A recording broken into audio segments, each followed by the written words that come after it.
Hi and welcome, and this is my Mercedes ML350. It's 2012, so it's the third generation, and I have got an airbag light that's come up on my dash. So I'm just going to quickly take you through a process of that fix, hopefully, and we'll get into it. Okay, so you can see the I've got the car running, and I've got an airbag light, warning light come up on the dash. And you can see the information in the information panel there showing us front left malfunction, consult workshop. So we're going to quickly chuck the scanner on it and see what sort of results that returns. SRS, so let's go into that one and have a look. Let's read fault codes, and automatic child seat recognition of the sensor mat front passenger has a malfunction. So okay, so I'm going to try and clear that fault code. This won't work, but we'll give it a go. And no, the indicator on the dash hasn't gone out, so I'm going to read the fault code again, and it's still there. So there's definitely a fault with it.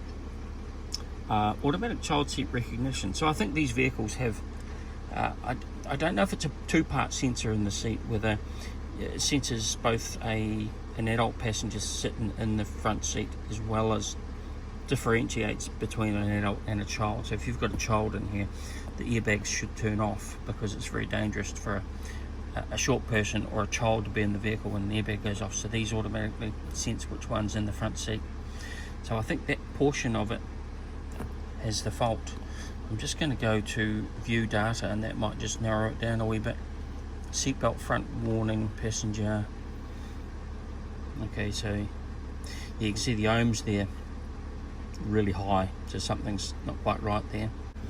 Anyway, that gives us a pretty good direction, and we can either do one of two things to solve this problem. We can fix and replace the front seat mat underneath the just underneath the front seat, which is very expensive. The part alone is very expensive, and there's a bit of labour in pulling the seat out and getting that upholstery off and then replacing the mat, etc. Or we can go with a cheaper option and just buy a wee emulator which just plugs into the bottom of the seat.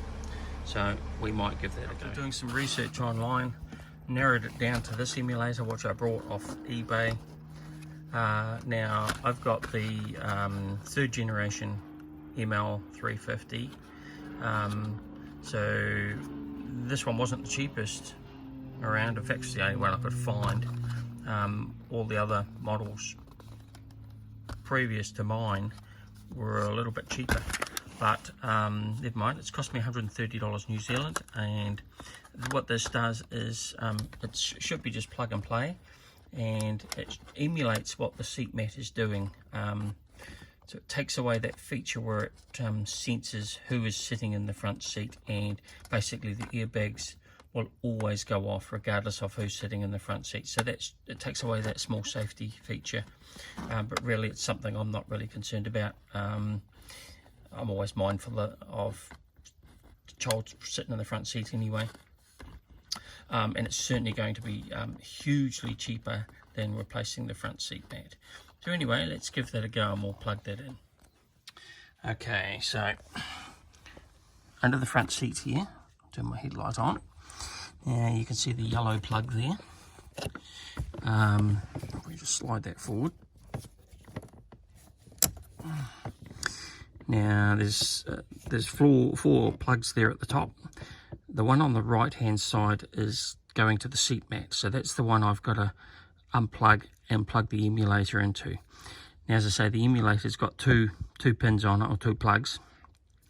One's for that one there, which is the belt buckle sensor, which has not failed, so I'm not going to need to plug that one in. So if it fails on a buckle sensor, then that's the one you'd plug it into, but I'm going to do the one on the other end. So I'm going to pop that out now and put my emulator on. Right, it's a bit tight this space, but I'm just going to show you the process here. So I've released all the pins on these plugs. So the first thing is to release this from the mounting block, and then pull the block out, separate it, and I'll just put that under there to get it out of the way a little bit.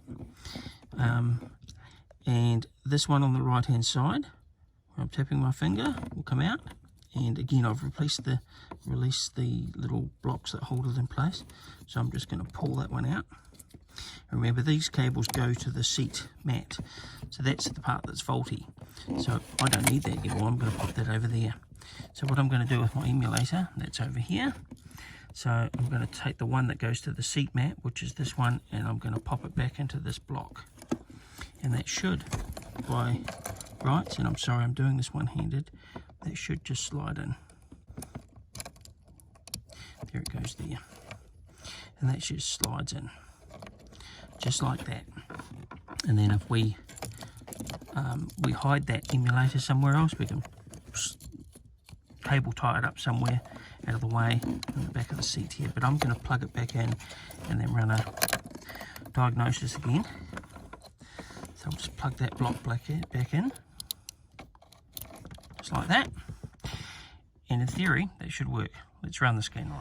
So here we are back in the car, and you can see the airbag light. As soon as I started up the car, it disappeared, which was a little bit surprising because a lot of the videos I've watched said that you have to clear it with the scanner anyway. But I'm going to redo a check with the scanner, which I've done, and you can see the results here, and you can see this, it's still showing a fault, which is interesting. So what I'm going to do is go and see if I can clear that now. I should be able to clear that fault code.